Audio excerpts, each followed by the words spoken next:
ជាហោចាជួបគ្នាម្ដងទៀតតទៅជាមួយនឹងមេរៀន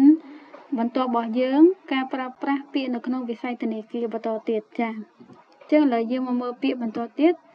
ពាក្យទី1តទៅជាមួយនឹងការប្រាក់ចា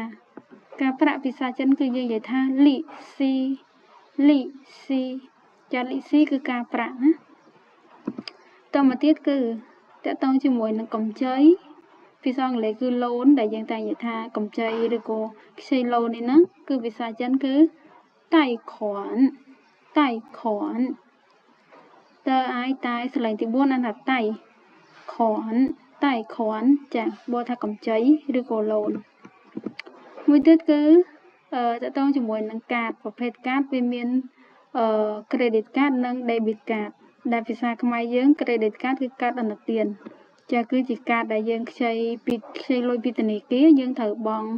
ការប្រាក់ឬក៏ដើមទាំងការចូលទៅក្នុងកាតជារៀងរាល់ខែត្រឡប់ទៅវិញណា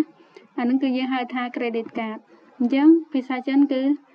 សិនយងខាចានេះគឺ credit card មួយទៀតគឺប្រភេទ debit card ចាដែលភាសាខ្មែរយើងគឺកាតអនុពន្ធចាគឺជាប្រភេទកាតដែលយើងអាចប្រើដើម្បីដកតាមទូ ATM ភ្ជាប់ជាមួយនឹងគណនីសាច់ប្រាក់កងធម្មតារបស់យើងហ្នឹងគឺយើងអាចប្រើដកជាកាតក៏បានដកជាអត់កាតក៏បានចាអញ្ចឹងប្រភេទកាតបែបហ្នឹងគឺយើងហៅថា debit card គឺมันជាប្រភេទកាតដែលយើងសងត្រឡប់ទៅធនាគារទេគឺជាកាតដែលដកចេញពីកងរបស់យើងអញ្ចឹងភាសាចិនគឺជាជីខាចាយើងមួយទៀតតទៅជាមួយនឹងពាក្យបញ្ចោដែលយើងនិយាយភាសាអង់គ្លេសគឺ counter អញ្ចឹងភាសាចិនគឺយើងនិយាយថា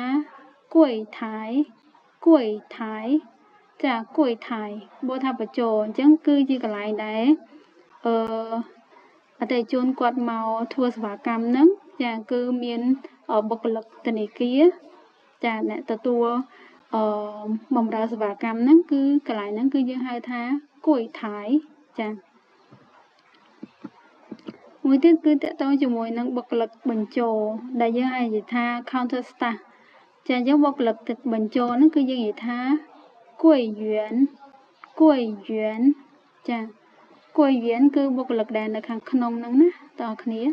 ចាពាក្យបន្ទាប់គឺតទៅជាមួយនឹងពាក្យអតិថិជន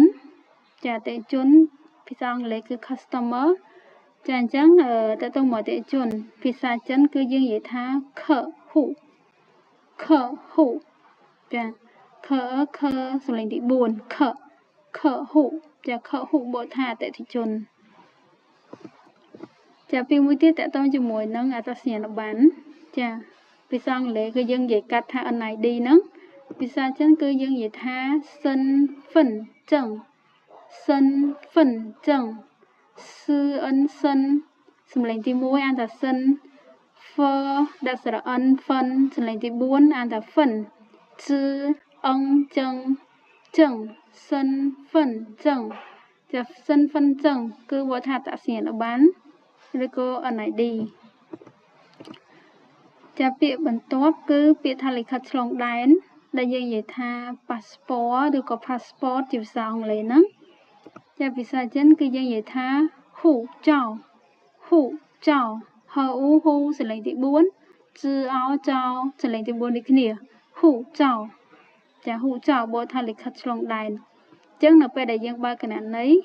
ចាគឺត្រូវការសំខាន់គឺអត្តសញ្ញាណប័ណ្ណហើយនិងលិខិតឆ្លងដែនចាបើសិនបើអត់មានអត្តសញ្ញាណប័ណ្ណទេគឺយើងត្រូវមានលិខិតឆ្លងដែនអញ្ចឹងបើសិនបើអតិថិជនដែលគាត់បើកគណនីដែលគាត់ជាប្រភេទលក្ខណៈថាគាត់មិនមែនជាជនជាតិខ្មែរអញ្ចឹងគឺគាត់ចាំបាច់ត្រូវមានលិខិតឆ្លងដែនដែលជាហ៊ូចៅដើម្បីបើកគណនីធនាគារចាអញ្ចឹងហ៊ូចៅគឺបកថា passport ឬក៏លិខិតឆ្លងដែនពាក្យមួយទៀតគឺតាក់ទងជាមួយនឹងលេខសម្ងាត់ដែលយើងហៅថា password ណាចាអញ្ចឹងពាក្យហ្នឹងក៏យើងត្រូវការឧស្សាហ៍ប្រើជាចាំបាច់ដែរពាក្យហ្នឹងគឺភាសាចិនគឺយើងនិយាយថាមីម៉ាចាមីម៉ាគឺបកថា លេខសម្ងាត់ឬក៏ password ចាអញ្ចឹងដែលជា password ដែលយើងបើក log ចូលក្នុង mobile app របស់ធនាគារហ្នឹងគឺយើងនិយាយថាមីម៉ាមួយទៀតគឺតកតងមួយនឹងហត្ថលេខាចាហត្ថលេខាភាសាចិនគឺយើងនិយាយថាឈៀនមីងចាឈៀនមីងបូថាហត្ថលេខាឬក៏ signature ដែលជាទូទៅពេលដែលភ្ញៀវក៏បើកគណនីគឺគាត់អាចជាហត្ថលេខាឬក៏បរិមេដៃចាអញ្ចឹងមេរៀនរបស់យើងរូបនេះខ្ញុំភ្លេចដាក់ពាក្យបរិមេដៃមួយទៀតអញ្ចឹងតើគ្នាចេះពាក្យហត្ថលេខាសិនចាឈៀនមីងហ្នឹងគឺហត្ថលេខាចាអញ្ចឹងដូចជាភ្ញៀវគាត់ដាក់ប្រាក់ឬក៏ដកប្រាក់អីផ្សេងគឺគាត់ត្រូវតែធ្វើការហត្ថលេខាឬក៏គាត់បដិមេដៃទៅតាមអារម្មណ៍ទៅតាមអ្វីដែលពេលដែលគាត់បើកគណនីចាពេលដែលគាត់បើកគណនីជាប្រភេទបដិមេដៃគឺគាត់ត្រូវតែបដិមេដៃសម្រាប់គាត់ពេលបើកគណនីប្រើជាសញ្ញាឬក៏ហត្ថលេខាគឺគាត់ត្រូវតែហត្ថលេខាឲ្យដូចទៅនឹងពេលដែលគាត់បើកគណនីចាពាក្យមួយទៀតគឺតកតងជាមួយនឹងសាច់ប្រាក់ចាសាច់ប្រាក់គឺបូថាសៀនជីនចាសៀនជីនហ្នឹងគឺសាច់ប្រាក់អញ្ចឹងក្នុងករណីនេះគឺមានន័យថាពេលខ្លះភ្ញៀវគាត់មកដកជាសាច់ប្រាក់អញ្ចឹងហើយគឺកន្លែងហ្នឹងគឺយើងនិយាយថាសៀនជីនហ្នឹងឯងចាហើយពាក្យមួយទៀតគឺតកតងជាមួយនឹងមូលដ្ឋានប័ណ្ណដែលជាភាសាអង់គ្លេសហៅថា check អញ្ចឹងភាសាខ្មែរយើងជួនណាយើងនិយាយសែកហ្នឹងអញ្ចឹងទម្រង់នៃរូបភាពនៃគំរូដែលជាសែកហ្នឹងគឺដូចអ្វីនឹងខ្ញុំបានដាក់អញ្ចឹងនៅក្នុងឧទាហរណ៍ជាពីក្រុមហ៊ុន Cetras Royal Bank ហ្នឹងគឺគាត់គំរូនៃផ្សាយហ្នឹងគឺបែបហ្នឹងចាអញ្ចឹងភាសាចិនគឺយើងនិយាយថា支票ចា支票ហ្នឹងគឺមូលដ្ឋានប័ណ្ណឬក៏សែកហ្នឹងឯងចាហើយពីចុងក្រោយគឺតកតងជាមួយនឹងម៉ាស៊ីន ATM ចាដែលយើងថាទូ ATM ហ្នឹងអញ្ចឹងភាសាចិនគឺយើងអាចនិយាយបានពីររបៀបទីមួយគឺយើងអាចនិយាយថា自动取款机ឬក៏មួយទៀត取款机ចាអញ្ចឹងបើសិនជាបងប្អូនទាំងគ្នាចង់និយាយជាលក្ខណៈវែងក៏បានជាលក្ខណៈខ្លីទៅ3ម៉ាត់ក៏បានចាបើសិនយើងនិយាយខ្លីទៅ取款机ក៏បូថាទូ ATM ដែរចាអញ្ចឹងអាស្រ័យលើបងប្អូនទាំងគ្នាដែលចង់និយាយយើងចង់និយាយមួយណាក៏បានដែរ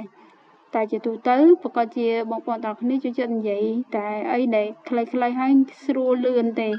អញ្ចឹងគឺពាក្យថាទូ ATM គឺ取款机ចាចឹងថ្ងៃនេះមេរៀនរបស់ខ្ញុំគឺមានតែប៉ុណ្្នឹងយើងមានចំនួន14ពាក្យបន្ថែមចឹងសង្ឃឹមថាពាក្យទាំងអស់ហ្នឹងគឺបងប្អូនទាំងគ្នាពិតជាពេញចិត្តជាមួយនឹងពាក្យដែលយើងឧស្សាហ៍ប្រើនៅមានពាក្យជាច្រើនទៀតដែលនេះខ្ញុំអត់ទាន់បានដាក់នៅក្នុងមេរៀនអញ្ចឹងអាចនឹងមានពាក្យបន្តទៀតសូមបងប្អូនទាំងគ្នាអាចតាមដានវីដេអូរបស់ខ្ញុំនៅវីដេអូក្រោយៗទៀតចាអញ្ចឹងថ្ងៃនេះមេរៀនរបស់យើងមានតែប៉ុណ្ណឹងអរគុណច្រើនទាំងអស់គ្នាសិស្សាតាជា